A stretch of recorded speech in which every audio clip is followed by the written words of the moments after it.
Now, it was going to be 25% for China, Canada, and Mexico, 10% for goods gotten from anywhere else, around the world.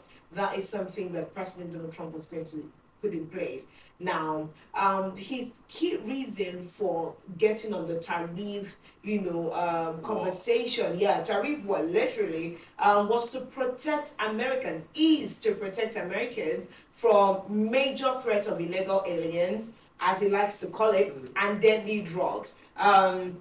Including the fentanyl that has been talked about. Now, there's going to be delay in implementation. Now, these tariffs were going to be kicked off today, the 4th of February. He was going to start out those tariffs on Canada, Mexico, and China today. But he's already had a conversation with Canadian Prime Minister Justin Trudeau and that of Mexico, I beg your pardon, Claudia Sheinbaum. So that is what is going to stall it for another 1 month. He's now bringing both nations to the negotiation table. And remember that right from the start of this tariff war, he had said, oh yes, we will be open to negotiations. Let's all agree on what we're going to do with this. So, fingers crossed, eyes on Donald Trump.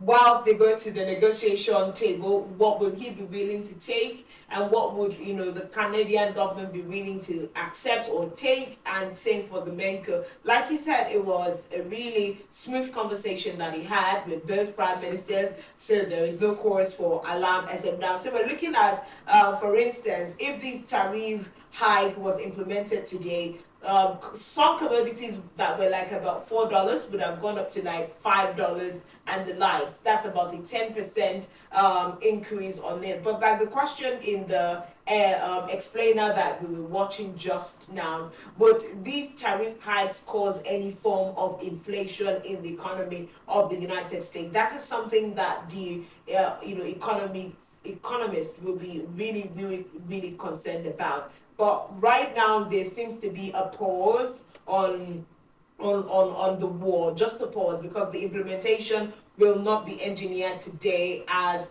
it was meant to go down earlier on. So we also see that he has floated the idea of an additional 10% across the board tariff on all goods imported into the US. Like I had said earlier, even if you send a good from Nigeria to the United States, there's going to be an additional 10%. Unlike in times where there were waivers for some imported goods for some, countries. And like the explainer also said, most goods in Walmart, like you're looking 70%. At 70% imported. That's a lot. And Donald Trump, was based on the fact that a lot of nations were feeding off of the United States, and that's just not something he wants to take. But that's it on this tariff conversation as of now. He's had a conversation with the leaders of both Canada and America. We don't know where China stands now on the table with this particular tariff conversation, but let us see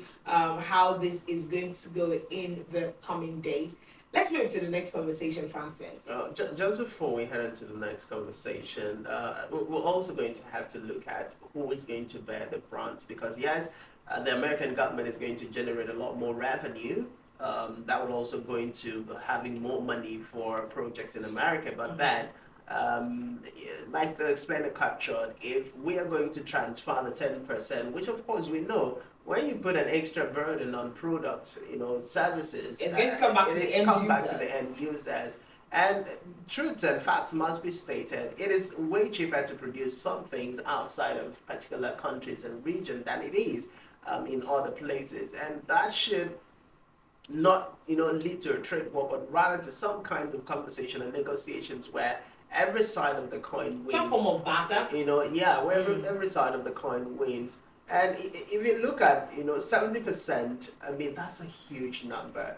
Yes, of course, you're also going to, there's an analysis that I saw within just last night from one of the economists from America, and we're talking about the fact that as much as made in America products can be consumed, you're going to have to ask the critical question: when you impose tariff, and then at the end of the tariff, the made in America and the made outside America who perform the same functions, there is a significant price disparity. which of this product do you think people are going to go for? Will I offer to pay for a vacuum cleaner, for instance, that is made in America that costs about $800, $600 as compared to one that is produced outside that does the same job perfectly well, that is sold at about $300? You know, people are going to have to weigh their options, Yeah. which is more expensive, which is more cost effective. Which does have a pro and a con. Exactly. Because at the end of the day, just like the Canadian government was telling its people, the Prime Minister, Justin Trudeau, was telling Canadians that now we've been having that conversation of let's consume more Canadian produced goods. And even we're thinking we're joking. As this dispensation has come, it will put further pressure on Canadians to consume more of their products. Yes, home-based products. I mean, so it's not just about Nigeria. I think it was the Buhari-led administration that tried to say, hey, let's produce Nigeria, let's consume Nigeria. And we're like, no, we like things that are produced, it wasn't imported. about Nigerians here. Yeah. This is what I'll defend Nigerians. Nigerians actually want to. Okay. But when the government is saying let's patronize homegrown, homemade, and the government is not leading in that direction, it's That's another conversation entirely. But this is the trajectory that all of these tariffs bring. Because even for the United States, President Donald Trump, during his inaugural speech, had said it is important for him that the United States gets back to being a producing nation, as opposed to having 70% on one of his foremost, distribution merchandise, Walmart, being imported. What happens to having 70% of those things produced in the United States and just 30% of it being, imported? So everybody's just looking at how the economic maths of their nation should work at the end of the day. So at the end of the day, these moves that are being made by President Donald Trump are going to have serious economic repercussions, but depending on how we trade here. That's why, global explainers and economic explainers will have a lot of work to do. But it will be so good for a lot of nations.